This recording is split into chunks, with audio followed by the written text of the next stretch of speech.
Hello and welcome back to the channel. If you're new here, I'm Ron, and thank you for stopping by. This is going to be a quick video on how to save you money if you're in the market for a new MacBook Pro from Apple. Now, if you know anything about Apple MacBooks, then you know they're one of the best on the market right now, but they're also fairly expensive. So I'm here to provide you with at least 3 tips to save yourself some money. I was online the other day looking for a new laptop for my wife Melissa, who already owns an older MacBook Air, and it's a bit sluggish for her photography needs. So I went online and noticed that there are actually 2 different pricing structures for the same exact laptop on the Apple website. You have both standard pricing and you have Apple's education pricing. Right now you can save yourself upwards of $1,000 if you watch the rest of this video. I saved myself $650 on the recent purchase of my wife's 16-inch MacBook Pro, and here's exactly how I did it. Regular pricing for the MacBook Pro 16-inch with the base spec was $2,799 US. That's for a laptop with the following specs: a 2.3 gigahertz 8-core processor, 1 terabyte of storage, an AMD Radeon Pro 5500M with 4 gig of GDDR6. But when you log into Apple's website, you'll see a little bar at the top for Apple education pricing. And when you click on that link, you'll find the exact same laptop with the exact same specs for $2,599, a difference of $300. Now, I've upgraded some of the hardware, like the memory, the graphics card, and the storage, so the pricing was higher than the base model, but I ended up saving over $650 by using the Apple education pricing instead of the regular pricing. So the point being, don't overlook that little bar at the top of the Apple website to shop the education store.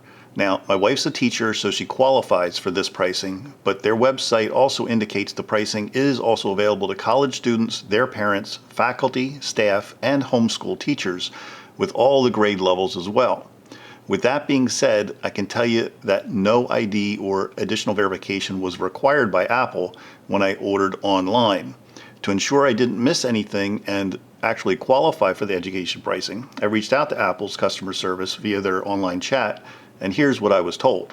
In this screenshot, you can see that the rep confirmed they typically require ID if you go to the Apple Store, but it's not being required at this time.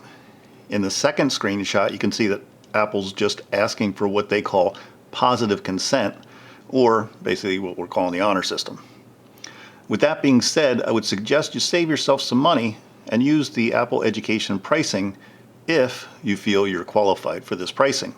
As a disclaimer, I want to be clear that I'm not telling you to use the pricing if you don't qualify. I'm passing along my own personal experience of purchasing a new Apple MacBook Pro from Apple's website as this video upload date, and I don't know how long their current policies will remain in effect. So I just want to point that out. So that was my first tip. Now let me jump into the second tip. It's also worth noting that Apple has a trade-in policy as well. With this, any eligible device, you'll get a credit towards your next purchase or get an Apple Store gift card you can use at any time. I'll leave links below to the Apple trade-in site as well if you want to check that out. And a third tip worth mentioning is you can also find good deals on sites other than Apple's main website, sites like Amazon or B&H. So check those sites out as well before making a final purchasing decision. Just remember, things like memory, graphics cards, hard drive space, and processor may vary, so be sure you're actually comparing apples to apples when looking at final pricing. Now, buying a laptop or computer can get confusing at times, so I'll leave a list on the screen here of the specs I went with for you as well. You can stop the video or come back to it later if you need when making your own purchasing decision. And finally, I'll mention that the 16-inch MacBook Pro debuted in November 2019 with a slightly larger screen than its 15-inch predecessor. Rumors have it that a newer version of the laptop won't be out until second quarter of 2021.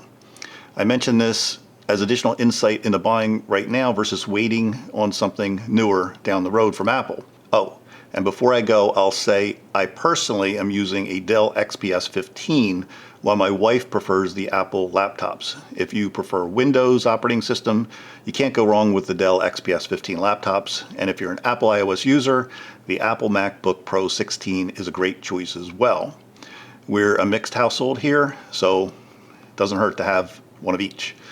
That's it. If you got any value out of this video, please don't forget to give it a big thumbs up. It's always appreciated. Also, don't forget to like, subscribe, ring that bell for future video notifications. So until next time, take care, and remember, in 2020, we still got this. Hear the birds and see the sun. Side by side our fears are done. All the good times just begun.